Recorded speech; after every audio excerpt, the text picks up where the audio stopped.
I thought I knew what petty looked like, until my HOA turned my driveway into their personal snow dump and told me I should be grateful. Picture this. You're a widower, still grieving the wife cancer took last winter. You wake up to an 8-foot wall of toxic snow completely sealing your garage shut, trapping your 78-year-old mother-in-law inside with her heart medication running low. But here's what broke me. That poisonous slush was slowly murdering the memorial rose garden my Sarah spent her final 5 years creating. Every grain of road salt burning through the last beautiful thing she'd left me. When I called to complain, they fined me $500 for unsightly accumulation. Diesel fumes hung thick in the morning air as I stood there, work boots crunching through ice, watching neighbors cruise past in spotless BMWs like I was invisible. What would you do if they killed your wife's legacy, then billed you for the funeral? Drop your HOA nightmare below, because what I did next left 47 families stranded and made the evening news. My name's Wade Garrison, 52 years old, retired from City Public Works after 30 years of fixing everyone else's infrastructure problems. Never thought I'd need those skills to fight my own neighbors. Sarah and I bought our corner house in Meadowview Estates back in '98. Seemed like the American dream. Gated community, private streets, property values that only went up. The gate made us feel safe. Turns out, it just trapped us with the crazies. After Sarah passed last February, her mother Grace moved in with me. 78 years old, heart condition, needs her medications delivered daily. Sweet woman who spent 40 years teaching kindergarten. The kind of neighbor who bakes cookies for the mailman. Then Charlene Westbrook moved in. Real estate agent, drives a white Tesla she keeps spotless, moved here 3 years ago from some downtown condo. First week she knocked on my door with a clipboard and that smile that never reaches your eyes. Mr. Garrison, I'm Charlene, your new HOA board president. I couldn't help but notice your truck. She gestured at my 10-year-old Ford pickup like it was carrying the plague. Our community standards require vehicles to enhance property values. Perhaps you could park it somewhere less visible? I was still grieving Sarah, didn't have fight left in me. It's my driveway, ma'am. Well, yes, technically, but we're all in this together, aren't we? That phrase became her weapon of choice.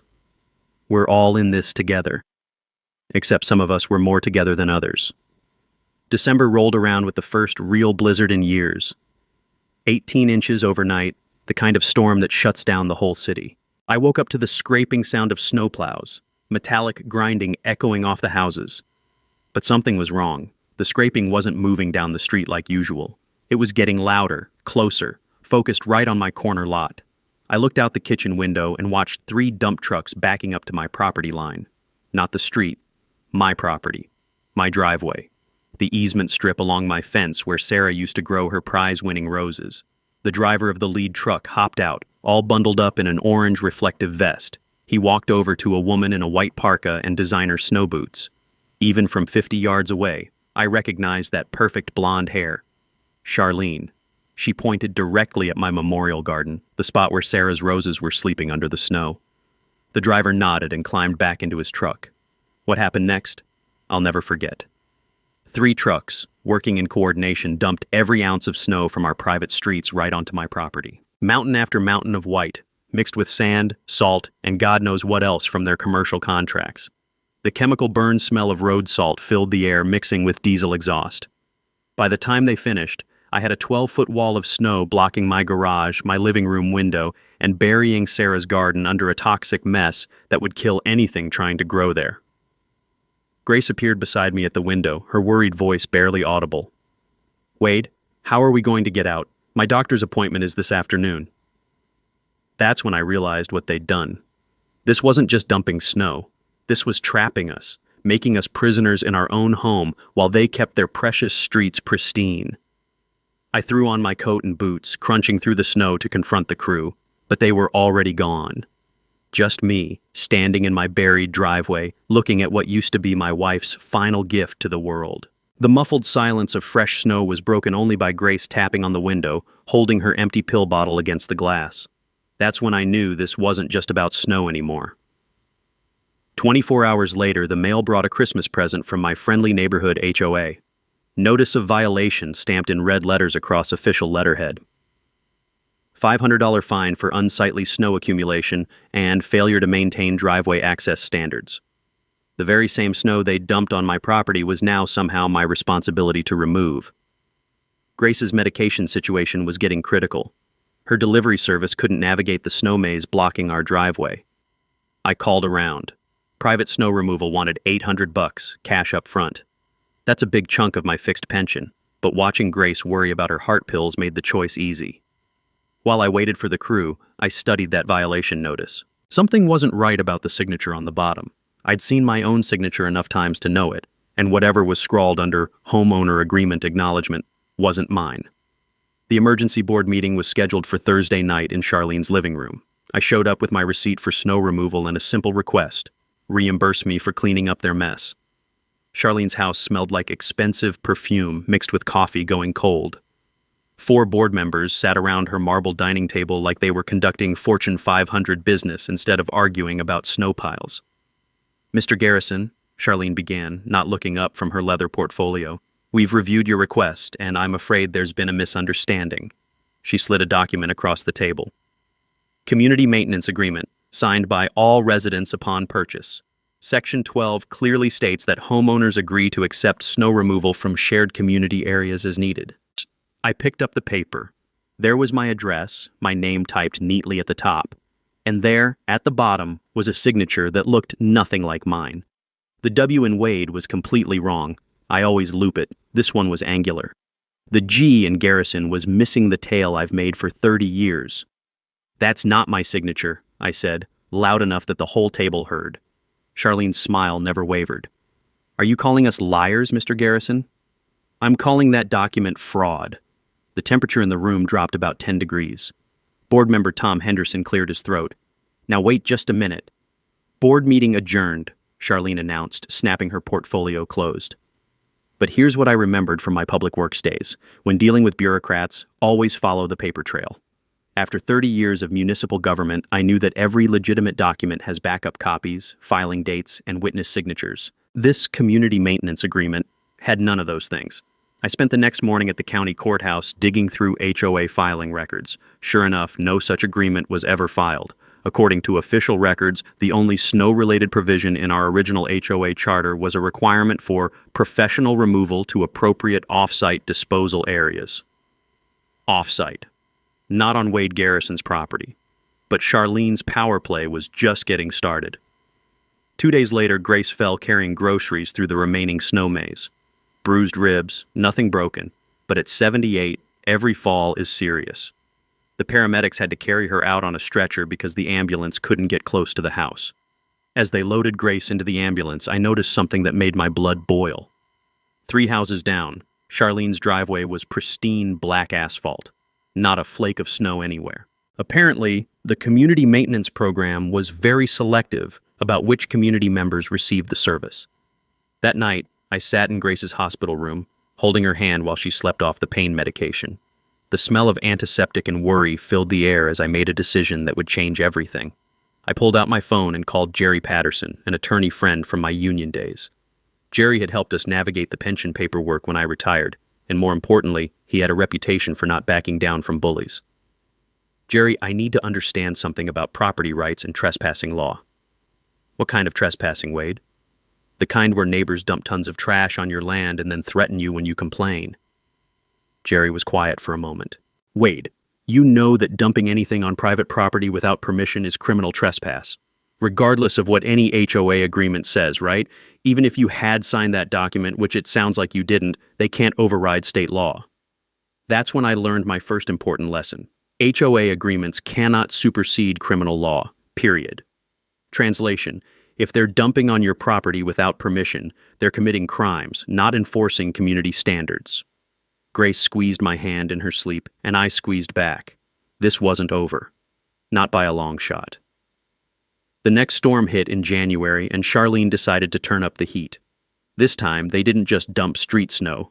3 trucks rolled up carrying loads from their shopping center contracts. Sand, salt, chemical de-icers, plus whatever trash got mixed in from the parking lots. The pile grew to 12 feet high, completely blocking our driveway and living room window. Grace couldn't even see outside anymore. Our house went from cozy retirement cottage to snow prison in about 2 hours. But the real problem hit when our heating oil truck couldn't make the delivery. Our tank was nearly empty, and with outside temperatures dropping to 15 below, our house started feeling like a refrigerator. Grace's arthritis was acting up, and keeping the indoor temperature at 55 degrees wasn't helping her recovery from that fall. I called Jerry Patterson again. "They've escalated, Jerry. This isn't just harassment anymore. They're creating dangerous conditions for an elderly resident." "Wade, we need to document everything. Photos, temperature readings, anything that shows they're endangering Grace's health. And I want to schedule an emergency board meeting." "Already tried that. Charlene scheduled it for this Saturday." "Problem?" "My daughter's flying in from California for her first visit since the funeral. Only time she could get off work." Jerry was quiet, thinking. "That's not a coincidence, Wade. She's trying to isolate you, make you choose between family time and fighting back." He was right, but I wasn't going to miss seeing Lisa. First time in 8 months, and she was bringing the grandkids. Grace needed to see those kids, especially after her accident. Saturday came, and I walked into that board meeting alone. 47 residents packed Charlene's living room, and I could feel the tension thick as winter air. Some faces looked sympathetic, others openly hostile. Charlene had prepared a PowerPoint presentation called "Property Value Threats in Our Community." I kid you not, she actually used Comic Sans font, which told me everything about her attention to detail. Slide 3 featured a photo of my house labeled "Maintenance Concerns," right next to pictures of cracked sidewalks and dead trees. Like my 30-year-old home was somehow dragging down the neighborhood just by existing. "As you can see," Charlene explained, clicking through photos of various undesirable elements in our community, "certain properties require additional community support to maintain our standards." Additional support. That's what she called dumping toxic snow on my memorial garden. But the room wasn't buying it. I saw heads shaking, people whispering. Margaret Presley raised her hand. "Charlene, why is all the snow being dumped on one property? Seems like the burden should be shared." Charlene's smile tightened. "The Garrison property is most suitable for temporary storage due to its corner location and available space." Available space? That was Frank Rodriguez, whose house backed up to mine. "Wade's got the same size lot as everyone else." "Which brings us to our solution," Charlene announced, clicking to the final slide. "Motion to continue snow placement for community efficiency. All in favor?" 4 hands went up. Only Tom Henderson abstained, looking uncomfortable. "Motion carries, Mr. Garrison. We appreciate your continued cooperation." Cooperation. That's what she called burying my house in toxic waste. But walking home that night, I realized something important. The room wasn't united behind her. People were asking questions. Margaret and Frank weren't buying the company line. Even Tom Henderson looked like he was having doubts. I spent the next week doing research, and that's when I discovered something that changed everything. Spring soil testing from Grace's attempted garden showed salt levels 20 times higher than normal. But it wasn't just regular road salt. The lab report identified sodium chloride mixed with magnesium chloride and calcium chloride, commercial de-icing compounds that aren't supposed to be used in residential areas. This stuff was designed for highways and airport runways, not neighborhood streets. Jerry looked over the lab results and whistled. "Wade, this is environmental contamination. Those chemicals will kill anything trying to grow there for years, and some of these compounds, they're restricted for residential use." That's when I learned my second important lesson. Not all de-icing compounds are created equal, and some are actually illegal for residential dumping. Translation: check what chemicals are being used on community snow removal. You might be getting poisoned along with your plants. The humorous part? Charlene's PowerPoint included a stock photo labeled "Ideal Community Resident." Blonde hair, perfect smile, standing next to a luxury car. Looked suspiciously like her real estate headshot from 2019. But the joke was about to be on her because I was done being the community doormat. Lisa and the kids had left that morning, and Grace was feeling stronger. Time to take the gloves off. February brought Charlene's boldest move yet, a formal proposal to make my suffering permanent.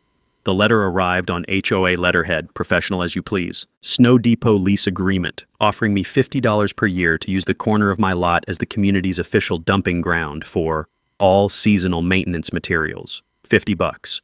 For destroying my property value and Grace's quality of life. The contract terms made my blood pressure spike. Year-round dumping rights for a 20 by 30-foot area. Seasonal maintenance materials included sand, salt, debris, and whatever else they felt like storing. The dead zone would be permanent. Nothing would grow there for decades.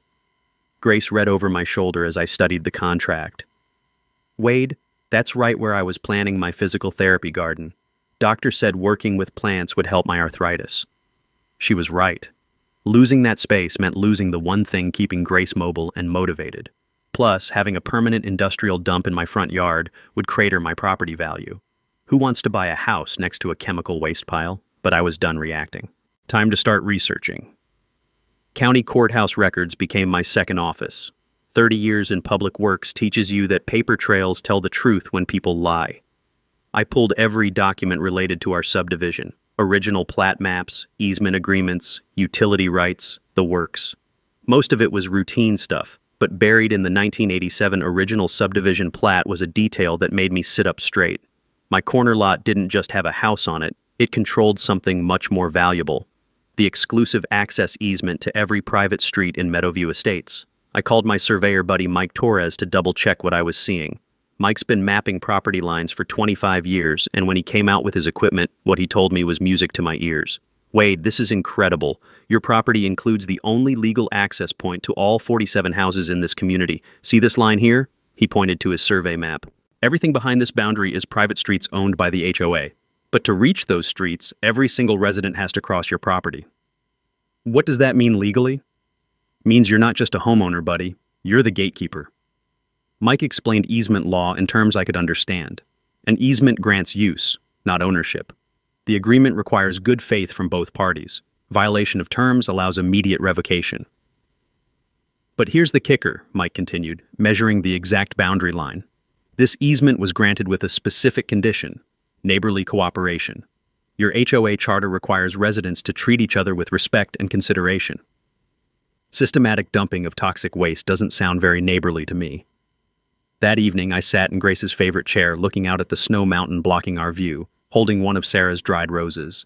The salt had turned it black, like everything else they'd touched. She always said bullies count on decent people staying quiet, I murmured to the empty room. Not this time, sweetheart. I started making calls, first to Jerry Patterson, who confirmed what Mike had discovered. The 1987 easement agreement included a good faith clause that the HOA had systematically violated. Wade, this changes everything. They broke the contract first. You have grounds to revoke access entirely. What happens if I do that? 47 families become landlocked. Their private streets turn into very expensive driveways to nowhere. My third important lesson came from Jerry. Access easements can be conditional and revocable. Property owners aren't required to provide access to people who abuse the privilege. Translation: treat your neighbors like garbage, lose your right to cross their land. But I wasn't ready to drop the hammer yet. I needed evidence, documentation, and a plan that would make them fix the mess they'd created. I spent the next week calling equipment rental companies and researching property line marking requirements. Steel posts and heavy chains for property improvement projects, security cameras for home safety, an excavator with snow blade attachment for seasonal maintenance, all perfectly legal property owner activities. The plan forming in my head was elegant in its simplicity. They wanted to use my property as their dump? Fine. But they'd forgotten one crucial detail. I controlled their only way home. Charlene's lease agreement was still sitting on my kitchen table waiting for a signature. I picked up a pen and wrote across the bottom in red ink. Counteroffer. Remove all illegally dumped materials and pay $22,400 in damages. Then we'll discuss neighborly cooperation.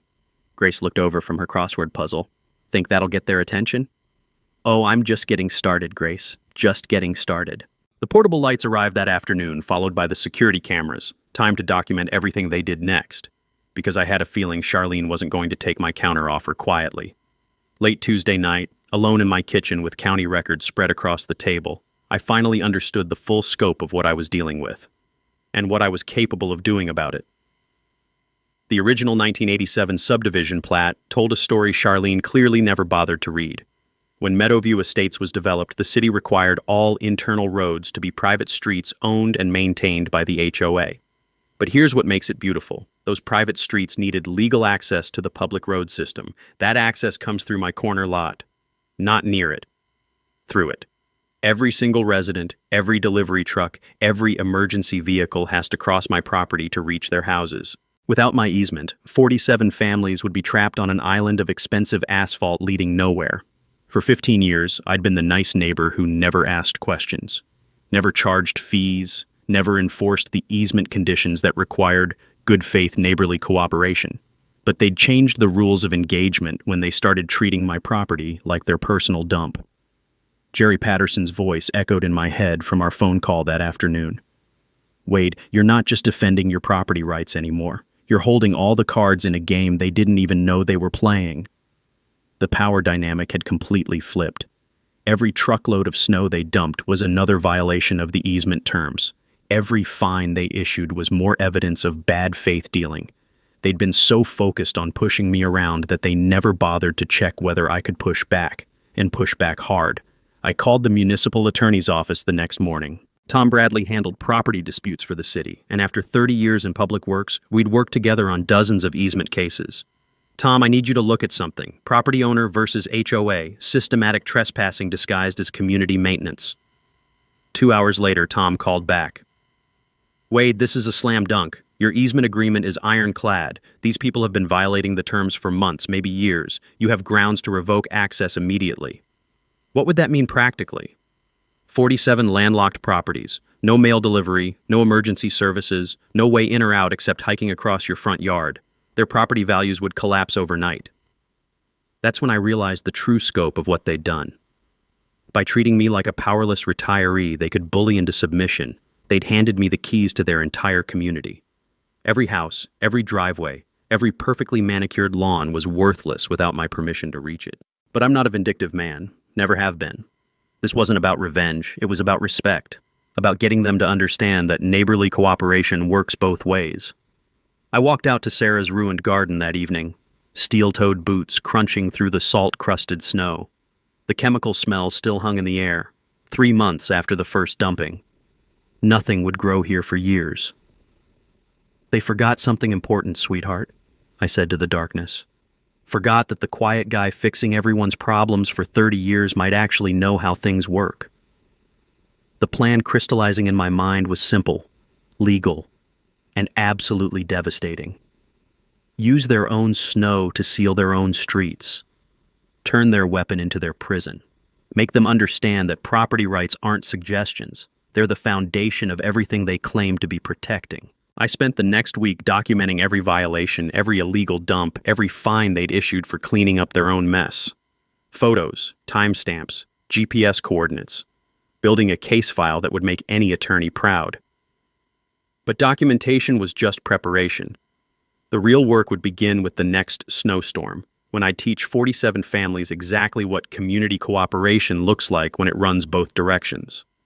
Grace found me planning in the garage that weekend, polishing Sarah's old garden tools while I thought through equipment rental schedules. She'd be proud, wouldn't she, Dad? Grace had started calling me that after Sarah passed.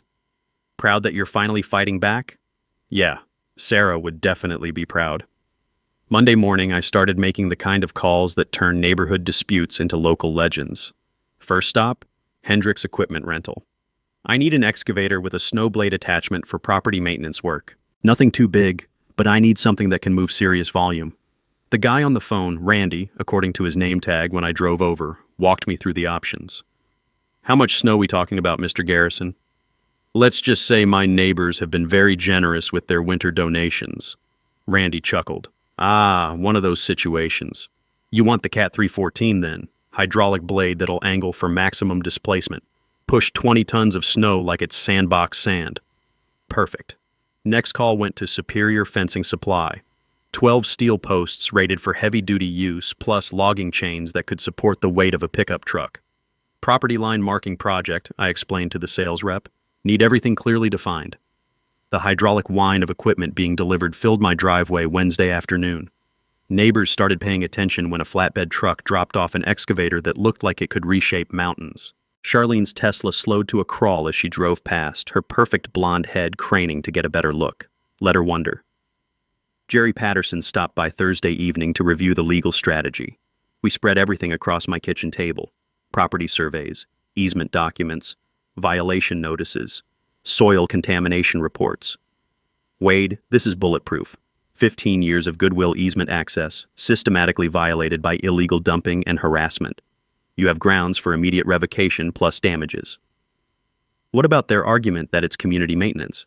Doesn't matter. Community maintenance ends at property lines. Everything they've done on your land is criminal trespass, regardless of their internal HOA agreements. Jerry helped me prepare the formal notices, cease and desist letters, property damage calculations, documentation of every violation with photos and timestamps. Then came the financial reality check. 3 storms of private snow removal, $2,400. Sarah's memorial garden destruction, $3,000. Soil remediation for chemical contamination, $8,000. Driveway repairs from heavy equipment damage, $4,000. Legal fees, $5,000 in climbing. Total damages, $20,400. Nearly half my annual pension spent cleaning up their mess. But the most important preparation was rallying the witnesses. Margaret Presley agreed to provide a written statement about the dumping pattern. Frank Rodriguez offered video evidence from his security cameras showing the targeted placement. Even Tom Henderson from the board quietly admitted he'd never seen documentation for their community maintenance agreement. Friday afternoon, Lisa called from California. "Dad, I've been thinking about what happened while we were visiting. This isn't right. They can't just bury your house and call it community service." "Don't worry, sweetheart. Your old man's got a plan." "What kind of plan?" "The kind your mother would have used. Firm but fair, with consequences that fit the crime." That weekend, I set up the security equipment, cameras covering every angle of my property line, portable floodlights to illuminate nighttime dumping operations, everything time-stamped and recorded to cloud storage that couldn't be tampered with. Mike Torres came by Saturday to install the steel posts marking the exact easement boundaries. Each post sank 3 feet deep in concrete, with surveyors' flags marking the precise legal line between my property and their access rights. "Wade, this is professional-grade boundary marking. No one can claim they didn't know where your property ends." Sunday evening, the weather forecast made everything perfect. Major blizzard system moving in from Canada, 18 to 24 inches expected Monday night into Tuesday, the biggest storm in 15 years. I called Grace into the living room for a family meeting. "Grace, we're going to have visitors Tuesday morning, lots of them. Probably won't be entirely friendly." "What kind of visitors?" "The kind who'll finally understand that respect works both directions." She studied my face, seeing something she hadn't seen since before Sarah got sick. Determination. Purpose. The look of a man who'd remembered how to fight for what mattered. "What do you need me to do?" "Just stay warm and safe inside, maybe make some coffee. We might have reporters coming by." "Reporters?" "Grace, tomorrow morning we're going to give this neighborhood a lesson in property rights they'll never forget. And I guarantee it'll be worth documenting." That night, I checked the excavator hydraulics one final time, tested the blade angle for maximum snow displacement, confirmed the steel posts were properly positioned, everything ready for Tuesday morning's community education project. The metallic smell of hydraulic fluid mixed with the crisp winter air as I sat on Sarah's memorial bench, looking at where her roses used to bloom. Tomorrow, they'd finally get the respect they deserved. And 47 families would learn what community cooperation looks like when it runs both directions. Tuesday morning brought the storm right on schedule, and with it, Charlene's desperate attempt to maintain control of a situation that was rapidly slipping away from her. The certified letter arrived at 9 a.m., hand-delivered by a nervous-looking kid from downtown. "Demand for immediate compliance," stamped across the envelope in threatening red letters. Inside, 3 pages of legal-sounding language that basically boiled down to, "Remove your barriers within 48 hours, or face $10,000 in fines plus attorney fees for blocking community access and endangering residents with illegal obstructions." Illegal obstructions, that's what she called properly marked property line improvements installed by a licensed surveyor on my own land. But here's where Charlene made her first critical mistake. The letter was signed by Anderson, Bailey & Associates, a legitimate law firm downtown. I recognized the name because they'd handled some municipal contracts during my public works days. Professional curiosity made me call them directly.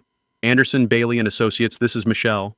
"Hi, Michelle, this is Wade Garrison. I received a letter from your firm regarding an HOA dispute. Could I speak with the attorney handling my case?" Long pause. "Could you spell your last name, sir?" "Garrison, Meadowview Estates HOA matter." Another pause, then typing. "Sir, I don't show any active files under that name. Could you read me the case number from your letter?" I read the number. More typing. "Mr. Garrison, that's strange. That case number format doesn't match our system. Could you hold while I check with Mr. Anderson?" 5 minutes later, a man's voice came on the line. "Mr. Garrison, this is David Anderson. I understand you received a letter claiming to be from our firm. Yes, sir. Threatening legal action over property line markers on my own land. Sir, we don't handle HOA disputes, and we certainly didn't send you any threatening letters. Could you fax me a copy of what you received? This sounds like someone is using our letterhead without permission. Bingo. Charlene had fabricated the whole thing. Jerry Patterson was practically giggling when I called him with the news. Wade, she just committed mail fraud using a fake attorney letterhead. That's a federal crime. But it gets better. We can use this to show a pattern of deception and harassment. That afternoon, the real attorney from Anderson, Bailey and Associates, called me back. Mr. Garrison, we're filing a complaint with the state bar about unauthorized use of our letterhead. We'd also like copies of any other documents your HOA has sent claiming to be from law firms. And turns out this wasn't Charlene's first attempt at legal intimidation. 2 other neighbors had received similar fake legal threats over minor violations. The state bar was very interested in systematic fraud, but Charlene's day was just getting started. Around 4 p.m., a genuine attorney did show up at my door. Older gentleman in a nice coat, carrying a legitimate briefcase with real legal documents. Mr. Garrison, I'm Robert Presley, attorney for the Meadowview Estates HOA. I apologize for disturbing you, but I need to discuss this property access situation. I invited him in for coffee. Professional courtesy. And I wanted to hear what the real legal counsel had to say. Mr. Garrison, I'll be direct. Mrs. Westbrook contacted our firm about property access barriers, but she failed to mention certain complexities in your situation. What kind of complexities? Well, the systematic dumping of snow and chemicals on your property, for starters. The fake legal threats. The violation of your easement agreement terms. Mrs. Westbrook presented this as a simple property dispute, not a pattern of harassment and illegal trespassing. Robert Presley looked genuinely embarrassed. Sir, my client has created significant liability exposure for the entire HOA. Your easement rights are clearly documented, and the violations are extensive. I'm recommending immediate settlement negotiations. What kind of settlement? Full damages for property restoration, plus legal fees, plus a binding agreement that prevents any future dumping or harassment. My client needs to understand that continued violations could result in complete access revocation. I appreciated his honesty. Mr. Presley, I'm not interested in punishing the whole community for one person's poor decisions, but I am interested in respect and accountability. I understand completely. Mrs. Westbrook has been difficult to counsel. She seems to believe HOA authority supersedes property law. After he left, I called Jerry with the update. Their real attorney just threw Charlene under the bus, Jerry, recommended settlement, and said she's created liability for everyone. Wade, that's surrender. They know they can't win this legally. Question is whether Charlene will accept reality or double down on stupid. The answer came that evening. Emergency board meeting called for 7 p.m. at Charlene's house. Agenda item: immediate removal of illegal barriers by any means necessary. Any means necessary. That sounded like a threat to me. Time to make some final preparations for tomorrow morning's community education project. Wednesday evening brought the blizzard, and with it, Charlene's final, desperate attempt to prove who really ran Meadowview Estates. The snow started falling around dinner time, thick flakes that meant business. By 10 p.m., we had 8 inches on the ground, and it wasn't slowing down. Perfect conditions for what I knew was coming. Around 11:30, headlights swept across my living room window. 3 trucks lined up on the street outside, the familiar orange and black of Premier Snow Removal, Charlene's contracted crew. But this time, something was different. Charlene's white Tesla was parked right behind them, hazard lights blinking in the swirling snow. I grabbed my camera and winter coat. If she wanted to personally supervise this operation, I was going to document every second of it. The lead driver hopped out of his truck, guy I'd seen before, Miguel something, but instead of heading straight to work, he walked over to my property line where I was standing. Mr. Garrison? Miguel Santos, crew chief. Listen, I need to tell you something before we start. What's that, Miguel? Lady in the Tesla offered my guys a $500 cash bonus tonight. Said to dump extra loads, really bury your property good.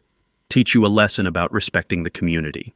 Miguel looked genuinely uncomfortable. Sir, I got kids to feed, but this doesn't feel right. She wants us to dump sand, salt, and construction debris mixed with the snow.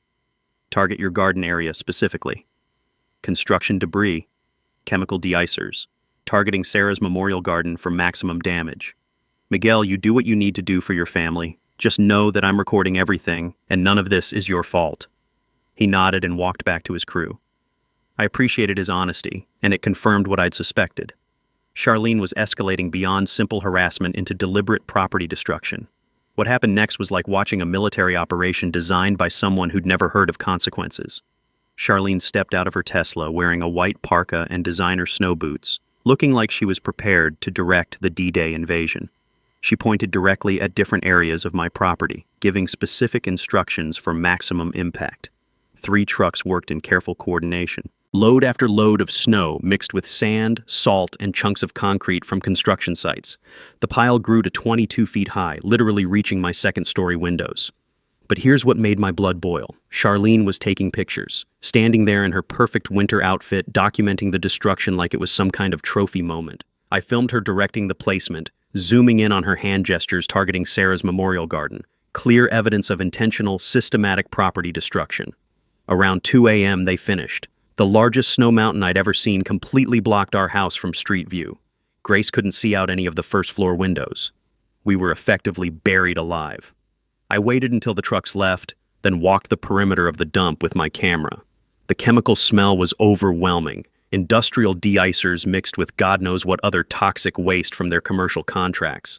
But as I documented the damage, I noticed something that made me smile in the darkness. Every single truckload had been dumped on my property. None of it on city streets, none on the easement access route. Charlene had been so focused on burying my house that she'd forgotten the most important detail. All of her snow was now on my land, my property, under my control. And tomorrow morning I was going to give it back to her, all of it, in exactly the place that would teach 47 families the real meaning of community cooperation. I spent the rest of the night checking equipment. The excavator started on the first try despite the cold. Hydraulic blade angled perfectly for maximum displacement. Steel posts and chains positioned exactly on the easement boundary line. Grace found me in the garage at 5 a.m., testing the equipment one final time. The hydraulic whine echoed off the walls as I practiced blade movements. "Wait, are you sure about this?" "Grace, they just spent 6 hours burying our house with toxic waste. Targeted Sarah's garden specifically for destruction. Offered cash bribes to make sure we suffered. This isn't about snow anymore. It's about respect." She studied the excavator, then looked at me with something I hadn't seen since before Sarah got sick. Pride. "Your mother raised you right, didn't she?" "She raised me to stand up for what's right, even when it's hard." "Then go show these people what standing up looks like." At 6 a.m., I fired up the excavator and began the most satisfying property improvement project of my life. Time to teach Charlene what community maintenance looked like when the community included Wade Garrison. The morning sun was just breaking through the storm clouds as I made my first pass at that 22-foot mountain of their generosity. 6 a.m. on a Thursday morning, and I was about to give 47 families the education of their lives. The excavator roared to life with that satisfying diesel rumble that means serious business. I'd been operating heavy machinery for 30 years, but this morning felt different. This morning, every movement had purpose. I started with the mountain closest to Sarah's memorial garden. The toxic pile Charlene had specifically ordered dumped on my wife's final resting place. The hydraulic blade bit deep into the snow, sand, and chemical mess, lifting tons of their community maintenance with each pass. But I wasn't just moving their snow, I was delivering it. Straight across my property line to the exact spot where the access easement began. The only route 47 families could use to reach the outside world. Every scoop of snow went directly into creating a wall across their private street entrance. By 6:30 a.m., I had a 6-foot barrier completely blocking access to Meadowview Estates. No one getting in, no one getting out. 47 families about to learn what being trapped in their homes felt like. The first neighbor appeared around 7 a.m. Frank Rodriguez, trying to leave for his job at the hospital. His pickup truck stopped 20 yards from the snow wall, emergency lights flashing as he realized what he was looking at. More cars started lining up behind him. Teachers who needed to get to school. Commuters heading downtown. People with doctor's appointments and work meetings and normal Thursday morning responsibilities. All of them blocked by the same snow their HOA had dumped on my property. By 7:15, I had an audience of about 30 people standing in the street, looking at my perfectly legal property improvement project. Some were on phones calling work to report they'd be late. Others were taking pictures trying to figure out exactly what had happened. That's when the white Tesla arrived. Charlene's car slid to a stop and she practically fell out of the driver's seat, stumbling through the snow in those designer boots that weren't made for actual winter conditions. Her perfect blonde hair was already getting messed up by the wind. "What is this?" she screamed across the crowd, pointing at my excavator like I was operating a tank in a war zone. I shut off the engine and climbed down, steel-toed boots crunching on the snow-packed ground. The sudden silence was broken only by wind and the frustrated murmur of trapped commuters. "Morning, Charlene. Just doing some property maintenance, moving all that snow you folks generously donated to my land. You can't block community access. This is illegal." "Ma'am, this is my property. Your snow is now properly disposed of on the exact property line, just like your maintenance agreement requires." The crowd was getting bigger. Margaret Presley had arrived with her kids, who were supposed to be at school. Tom Henderson was there, looking embarrassed about the whole situation. Even some of the construction workers were watching from their trucks. That's when the fire department showed up. 2 trucks, sirens wailing, responding to reports of blocked emergency access. Captain Rodriguez, no relation to Frank, stepped out of the lead truck and surveyed the situation. "Who's in charge here?" Charlene jumped forward. "I am.